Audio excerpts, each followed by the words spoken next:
My ex-mother-in-law sent her church friends to harass my daughters and me. I've now exposed her lies to her church community, and she's being shamed and shunned. I'm 46, and my daughters are 17 and 15. They have a strained relationship with their late father's parents, ages 78 and 80. My ex-husband died in an accident last year. Since then, there's been major family drama because he was cheating, and his affair partner also died, leaving behind two orphan sons. His parents tried to get custody of my daughters and even wanted to move in with us. We're fighting the custody attempt in court. The second part will never happen. We have a weekend market nearby that sells local produce, eggs, meat, and other goods. Last week, I took my daughters there for my youngest birthday. Since her party is later this month, I gave her a budget to buy whatever she wanted, mostly sweets. After about an hour, I started to worry. Just as I was about to call her, she called me, crying. She said some strangers had cornered her. My older daughter and I ran to find 6 older women yelling at her for being unchristian because she wouldn't visit her grandparents or be a good sister to her father's affair children. My daughters discovered their father's cheating, so they have trauma around it and are in therapy. I stepped between them and my daughter and told my eldest to pay for the items and go to the car.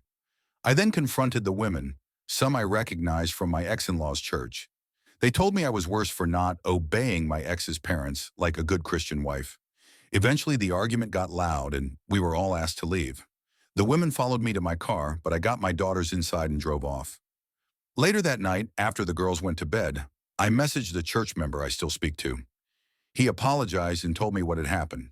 My ex-mother-in-law had posted a long story in the church's Facebook group claiming my daughters and I were cruel, that we had left her and her husband homeless and penniless, and that we had abandoned them. In reality, they inherited my ex's personal bank account and life insurance.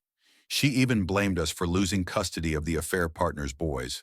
The post made her look like a victim and gained her sympathy from the church's more extreme members. This church can be unpleasant about LGBTQ+ issues, but they're extremely strict about cheating. To hide her son's infidelity, my ex-mother-in-law lied that the affair partner was our surrogate and that I refused to accept the babies because they were boys. Disgusting. I decided to clear the record. Since I was mid-divorce when my ex died, I still had all the evidence. Photos of his cheating, his text messages, conversations where his parents admitted knowing about the affair, messages where they harassed me about the divorce, and most importantly, texts and emails of them bullying my daughters, calling them bastards and blaming them for their father's death. That last one was sent 2 days after he died. I printed everything in high quality and made personalized binders that looked like the hymn packets the church distributes. The first page showed a photo of my ex and his affair partner kissing in our living room, labeled The Love Story of Ex-Husband's Name and Affair Partner's Name. I placed the binders at the church before service, among the songbooks. The gossip spread fast. The Facebook group exploded. People condemned my ex and his affair partner, and even the pastor had to step in to tone down the comments. Many were furious at my ex-in-laws for how they treated my daughters. Some still blamed me for the divorce, but said it was understandable and hoped I would return to the light. 2 apology letters arrived from my daughters, along with an invitation to join the church for support. As for my ex-in-laws, they were shamed into leaving the congregation. My ex-mother-in-law later posted that she felt alienated and complained that no one cares for the elderly anymore, wishing her great son were still alive. With what money, I don't know. I was the breadwinner.